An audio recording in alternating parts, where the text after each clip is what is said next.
Shalom bien-aimés dans le Seigneur, c'est encore votre serviteur Francis Ngawala. Ce matin, je voudrais parler sur l'autel ou le sacrifice, leur valeur dans le combat spirituel. La valeur des sacrifices dans le combat spirituel.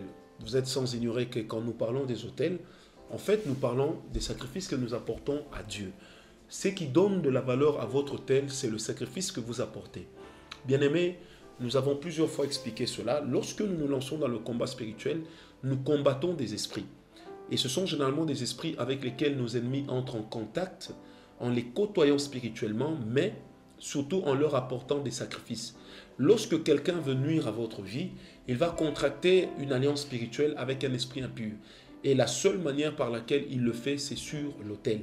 C'est pourquoi nous aussi, nous tirons notre force de prière sur l'autel par excellence, le sacrifice par excellence qui est celui de Jésus-Christ. C'est pourquoi la Bible dit qu'il nous a donné le pouvoir de devenir enfant de Dieu.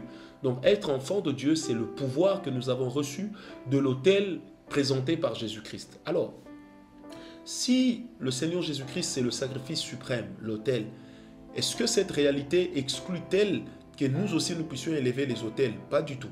Lorsque nous élevons nos autels ou que nous apportons nos sacrifices, nous l'apportons toujours au nom de Jésus. Notre autel devient donc l'expression de notre foi dans le combat spirituel, mais ne peut en aucun cas compléter l'œuvre de la croix, ni la révoquer, ni la concurrencer. Nos autels, c'est notre manière consciente de dire à Dieu, nous avons pris la mesure de l'urgence, nous sacrifions afin d'obtenir une victoire rapidement. N'oublions pas que le sacrifice, c'est le monde de la foi. Et cela est impératif. Alors, je disais donc, lorsque l'ennemi vous attaque, il élève des autels contre vous. Quand vous êtes attaqué dans la sorcellerie, vous savez, il est de ces gens qui ont bloqué toute une famille dans la pauvreté parce qu'ils ont consenti des sacrifices énormes en fixant une limitation aux autres membres de famille. Et c'est comme ça qu'il y en a plusieurs qui croupissent sous le poids des autels. Pour répondre à cela, apprenez vous aussi à élever des autels. Les autels que vous élevez, c'est des sacrifices que vous apportez à Dieu. Vous le faites par le biais de vos pasteurs, par le biais de vos églises. Pas par le biais des orphelins, parce que ça, ce n'est pas un autel. L'autel requiert la voix d'un sacrificateur. Et l'orphelin n'est pas le sacrificateur. L'orphelin a sa part dans tout ce que vous gagnez, dans tout ce que vous avez, parce que la Bible nous en a instruit ainsi.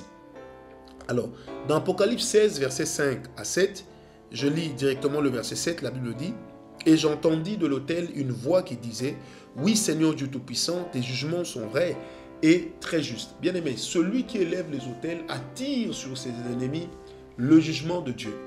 Je répète, la première des choses que l'autel fait, ça attire sur nos ennemis le jugement de Dieu. Bien-aimé, sur vos autels, lorsque vous apportez à Dieu, sachez que vous sacrifiez aussi tous ceux qui vous combattent.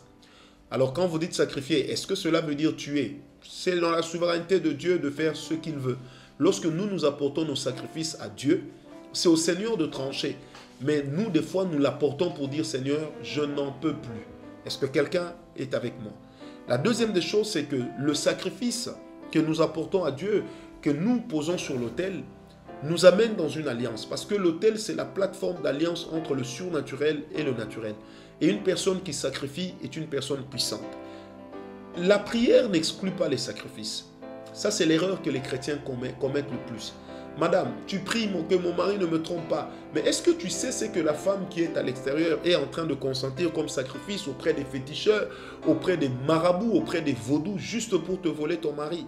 Bien-aimé, toi aussi apprends à sacrifier parce que la guerre des étoiles, la guerre des dieux, c'est d'abord une guerre des sacrifices. C'est d'abord une guerre d'autel. Qu'il vous souvienne dans 1 Roi 18, lorsque Élie a fait des choses extraordinaires, c'est grâce au sacrifice. Sur le mont Carmel encore, c'est grâce au sacrifice. La vie d'Abraham a changé grâce au sacrifice. Alors apprends à élever les autels. Quand une situation est compliquée, tu ne perds rien. Élève tes autels, apporte tes sacrifices. Ton sacrifice doit avoir un nom. Ton autel doit avoir un nom. Ton autel doit avoir un objectif. Parce que le sacrifice, ce n'est pas un cadeau que tu donnes à tes pasteurs, à tes prêtres. Non. Le sacrifice, tu le donnes pour mouvementer ta foi. Que Dieu te bénisse et que la grâce soit avec toi. Que le Seigneur entende la voix de tes sacrifices. Parce que le diable n'aime pas que nous puissions sacrifier. Il en connaît la valeur. Que Dieu te bénisse.